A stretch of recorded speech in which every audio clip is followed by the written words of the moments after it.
ಉತ್ತರ ಕರ್ನಾಟಕ ನ್ಯೂಸ್. ಇದು ಕನ್ನಡದ ಉಸಿರು.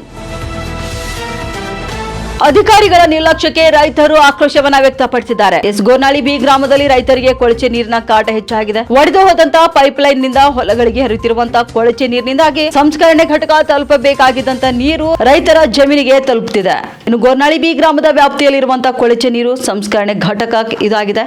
ಬೀದರ್ ಮಹಾನಗರ ಪಾಲಿಕೆ ವತಿಯಿಂದ ನಿರ್ವಹಣೆ ಮಾಡುತ್ತಿರುವಂತಹ ಘಟಕ ಹಲವು ದಿನಗಳಿಂದ ಮುಂದುವರೆದಿದ್ದ ಸಮಸ್ಯೆ. ಇನ್ನು ಈ ಕಡೆ ಅಧಿಕಾರಿಗಳು ನಿರ್ಲಕ್ಷ್ಯವನ್ನ ತೋರಿಸುತ್ತಿದ್ದಾರೆ. ಪೈಪ್ ಒಡೆದು ಹೋಗಿರುವುದರಿಂದ ರೈತರ ಭೂಮಿಗೆ ಕೊಳಚೆ ನೀರು ಹರಿಯುತ್ತಿದೆ. ಹಲವು ಬಾರಿ ಅಧಿಕಾರಿಗಳ ಗಮನಕ್ಕೆ ತಂದರೂ ಕೂಡ ಅವರು ಯಾವುದೇ ರೀತಿಯ ಒಂದು ಕ್ರಮವನ್ನ ತೆಗೆದುಕೊಳ್ತಿಲ್ಲ. ಇನ್ನು ಪೈಪ್ಗೂ ಕೂಡ ಲೈನ್ ದುರಸ್ತಿ ಮಾಡದೇ ಇದ್ದಾರೆ ಅಧಿಕಾರಿಗಳು. ಜಮೀನಲ್ಲಿ ಕೊಳಚೆ ನೀರು ನಿಂತ ಹಿನ್ನೆಲೆ ಬೆಳೆ ಹಾನಿ ಕೂಡ ಆರೋಪ ಕೇಳಿ ಬರ್ತಿದೆ. ಬೀದರ್ ನಗರದಿಂದ ಬರುವಂತಹ ಕೊಳಚೆ ನೀರು ನೇರವಾಗಿ ಹೊಲಗಳಿಗೆ ಹರಿಯುತ್ತಿದೆ. ರೈತರ ಬೆಳೆ ಹಾಗೂ ಭೂಮಿಯ ಫಲವತ್ತತೆ ಮೇಲೆ ಈ ನೀರು ದುಷ್ಪರಿಣಾಮ ಬೀರುವ ಆತಂಕ ಈಗ ರೈತರಲ್ಲಿ ಹೆಚ್ಚಾಗಿದೆ. ದುರ್ವಾಸನೆಯಿಂದ ಸ್ಥಳೀಯ ನಿವಾಸಿಗಳು ಹಾಗೂ ರೈತರು ಸಂಕಷ್ಟ ಅನುಭವಿಸುವಂತಾಗಿದೆ. ತಕ್ಷಣವೇ ಪೈಪ್ಲೈನ್ ದುರಸ್ತಿ ಮಾಡುವಂತೆ ರೈತರು ಒತ್ತಾಯಿಸುತ್ತಿದ್ದಾರೆ. ಬೀದರ್ ಮಹಾನಗರ ಪಾಲಿಕೆ ನಿರ್ವಹಣೆ ಘಟಕದ ವಿರುದ್ಧ ಸ್ಥಳೀಯರು ತಮ್ಮ ಅಸಮಾಧಾನವನ್ನು ವ್ಯಕ್ತಪಡಿಸುತ್ತಿದ್ದಾರೆ. ಸರ್, ಇದೊಂದು 10 ವರ್ಷದಿಂದ ಇದೊಂದು ಬೀದರ್ಲಿಂದ STP ಲೈನ್ ತಂದಾರ ಚಂಬರ್ಗಳು ಸರ್. ಇವು ಇವತ್ತಿಗೆ ಒಂದು ಅವ್ರು ಏನು ಕೆಲಸ ಮಾಡಿಲ್ಲ. ಏನು ಸ್ಟಾರ್ಟಿಂಗ್ದಾಗ ಮಾಡ್ಯಾರ ಇವು ಓವರ್ಫ್ಲೋ ಇಲ್ಲೇ ಆಗ್ಲತ್ತವ ಸರ್. ಇದು ಆ್ಯಕ್ಚುಲಿ ಏನಾದ್ರು 100 ಕೋಟಿದು ಇದು ಅದ ಸರ್. ಇಲ್ಲೊಂದು ಘಟಕ ಮಾಡ್ಯಾರ ಸರ್. ಇಲ್ಲಿಂದು ಡಂಪು ಮೇಲೆ ಮಾಡ್ತೀನಿ ಅಂತಾರೆ. ಅಲ್ಲಿಂದ ಮತ್ತು ಅಲ್ಲಿ 2 ದೊಡ್ಡ ಟಾಂಕಿಗಳು ಅವ ಸರ್. ಅಲ್ಲೋ ಫಿಲ್ಟ್ರಾಗಿ ಬರಬೇಕು. ಟೋಟಲ್ ಇಲ್ಲಿಗೆ ಹೋಗಲ್ಲ ಇವು ನೀರು ಸರ್. ಇಲ್ಲಿ ಇವರು ಎಷ್ಟೋ ದಿವಸಕ್ಕೆ ನಾವು ನೋಡೋದು 5 ವರ್ಷ ಆಯ್ತು ಮೋಟ್ರ್ಗಳು ಸುಟ್ಟವ.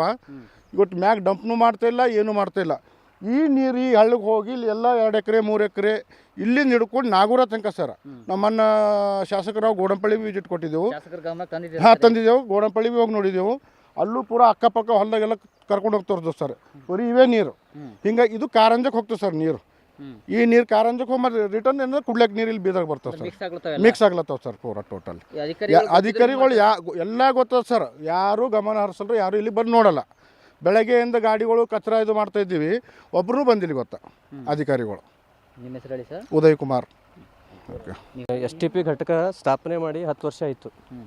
ಇಲ್ಲಿವರೆಗೆ ಇದ್ರ ಬಗ್ಗೆ ಯಾವುದು ಒಂದು ಕರೆಕ್ಟಾಗಿ ಘಟಕದಾಗಲಿ ಫಿಲ್ಟರ್ ಆಗಲಿ ಆ ನೀರು ಹಾಗೆ ಡಂಪ್ ಆಗೋದಾಗಲಿ ಯಾವುದೇ ವ್ಯವಸ್ಥೆ ಕರೆಕ್ಟ್ ಆಗ್ತಾಯಿಲ್ಲ. ಹೀಗಾಗಿ ಗೋರ್ನಾಳಿ ಗ್ರಾಮದ ಕುಡಿಯೋ ನೀರಿಗೆ ಸಮಸ್ಯೆ ಭಾಳಷ್ಟು ಉಂಟಾಗಿದೆ.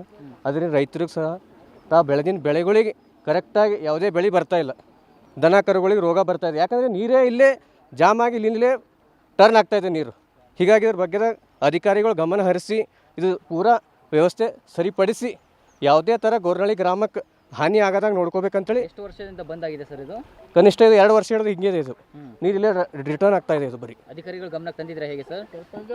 ಆಲ್ರೆಡಿ ಎಲ್ಲ ಬಂದು ಚೆಕ್ನು ಮಾಡೋಗ್ಯಾರ. ಬಟ್ ಇದು ಏನದ ಇದು ಹಾಗೇ ಇದೆ. ಯಾರು ಅದ್ರ ಬಗ್ಗೆ ತನಿಖೆ ಮಾಡ್ತಾ ಇಲ್ಲ. ಯಾಕಂದ್ರೆ ಇದು ನೋಡ್ತಾರ ಹೋಯ್ತಾರೆ ಅಷ್ಟೇ. ಇದ್ರ ಬಗ್ಗೆದಾಗ ಏನು ಅವ್ರ ಬಗ್ಗೆ ತಲೆ ಕೆಡಿಸ್ಕೊಳತ್ತಿಲ್ಲ. ಇದು ಆಲತ್ತು ಗೋರ್ನಾಳಿ ಗ್ರಾಮಸ್ಥರಿಗೆ ಅಷ್ಟೇ ತೊಂದರೆ. ಯಾಕಂದರೆ ಈ ನೀರಿನಿಂದ ಏನು ಬೆಳೆಂತೂ ಬೆಳೀತಾ ಇಲ್ಲ, ದನ ಕರುಗಳಂತೂ ಸಮಸ್ಯೆ ತಪ್ತಾ ಇಲ್ಲ. ಹೀಗಾಗಿ ಇದ್ರ ಬಗ್ಗೆದಾಗ ತಾವು ಇದ್ರ ತಮ್ಮ ನ್ಯೂಸಿನ ಮೂಲಕ ನಾವು ಮನವಿ ಮಾಡ್ತೀವಿ. ಇದು ಅವ್ರಿಗೆ ತೋರಿಸಿ ಇದು ಒಂದು ಪರಿಹಾರ ಕೊಡಿಸ್ಬೇಕಂತ ತಮ್ಮಲ್ಲಿ ಮನವಿ ಮಾಡ್ತೀವಿ ನಾವು. ಜಗದೀಶ್ ಮೈಲಾರೆ ಅಂಥೇಳಿ.